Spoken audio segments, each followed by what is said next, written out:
Hello everyone. आज के इस लेक्चर में हम लोग बहुत सिंपल सा चीज़ को पढ़ने वाले हैं। दो चीज़ें पढ़ेंगे।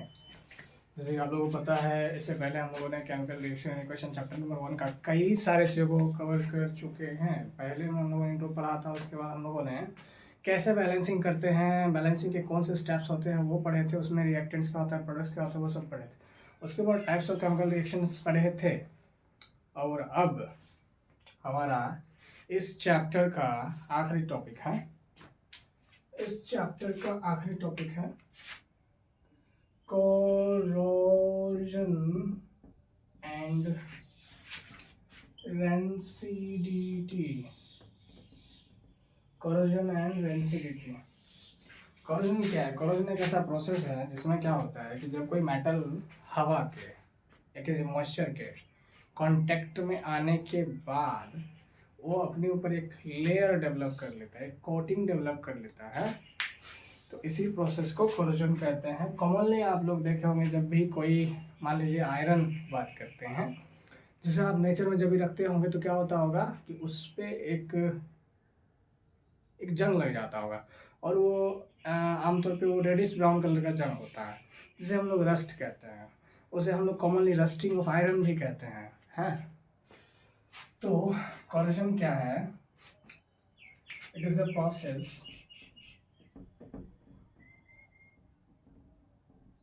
in which metals develop.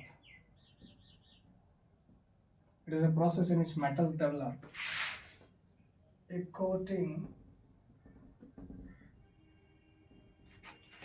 over it when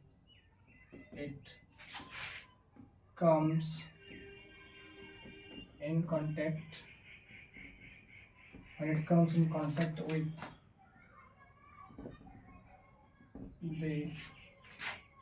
with the air, moisture, etc. It is a process in which metals develop a coating over it when it comes in contact with the air, moisture, etc. इसी process को हम लोग corrosion कहते हैं।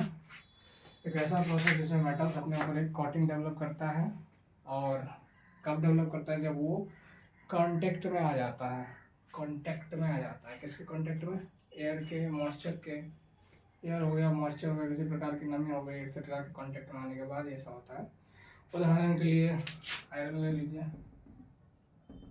Example iron rusting, इसकी rusting होती है, rusting and formation of reddish brown coat. Silver की बात करते हैं, ब्लैक कोटिंग। जब आप कॉपर की बात करते हैं, ब्लू कोटिंग। ठीक है, तो कोरोजन इतना ही था। कोरोजन क्या है? एक ऐसा प्रोसेस जिसमें मेटल अपने ऊपर एक क्या डेवलप कर लेता है? थिक लेयर डेवलप कर लेता है। और कब डेवलप करता है? जब ये कॉन्टेक्ट में आ जाती है। This is all about corrosion. अगला प्रोसेस है रेंसिडिटी।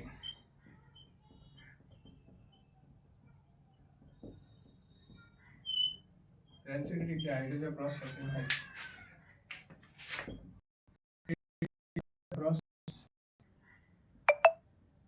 इन व्हिच जिसमें the food containing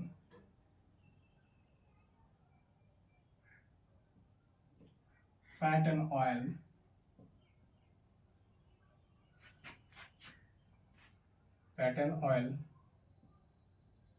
are oxidized. आपको ऑलरेडी पता है oxidized. Fat and oil are oxidized and their taste changes. तो क्या होता है, एक ऐसा प्रोसेस जिसमें फूड जो वैसे फूड जिनमें मान लीजिए कि फैट होता है, ऑयल होता है, ऐसे फूड को अगर हम लोग अगर ऐसे काफ़ी लंबे समय तक उसको स्टोर करके रखेंगे तो क्या होगा, ज़्यादा लंबे समय तक स्टोर करने के बाद ये ऑक्सीडाइज हो जाते हैं। यहाँ पे ऑक्सीजन का, ये लोग ऑक्सीजन को रिसीव करते हैं, ऑक्सीजन रिसीव करने के बाद क्या होता है, गेन ऑफ ऑक्सीजन होती है, ऑक्सीडाइज हो जाते हैं और इसी वजह से इनके टेस्ट बदल जाते हैं, है ना। इसलिए जो है इस सेंसिटिविटी से बचने के लिए बहुत सारे फूड्स हैं जिनमें ऑयल कंटेनिंग होता है। तो इस तरह के फूड्स को हम लोग एयर टाइट कंटेनर में बंद करके रखते हैं ताकि वो ऑक्सीडाइज ना हो जाए। एयर टाइट कंटेनर में हवा भर के रखते हैं जिसे हम लोग एंटीऑक्सीडेंट कहते हैं, जहाँ ऑक्सीजन की मौजूदगी नहीं होती है।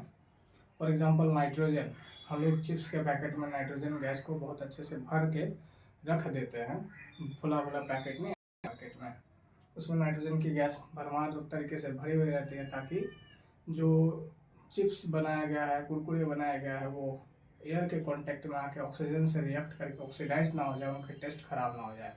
इस वजह से उन्हें जो है नाइट्रोजन नाम करके, ये जितने भी पैकेट्स हैं उनको नाइट्रोजन नाम के गैस में भर दिया जाता है।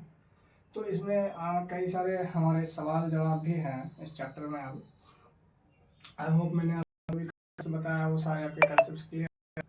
अब रह गई सवाल जवाब, तो उसको हम लोग अगली वीडियो में क्लियर करेंगे। Thank you.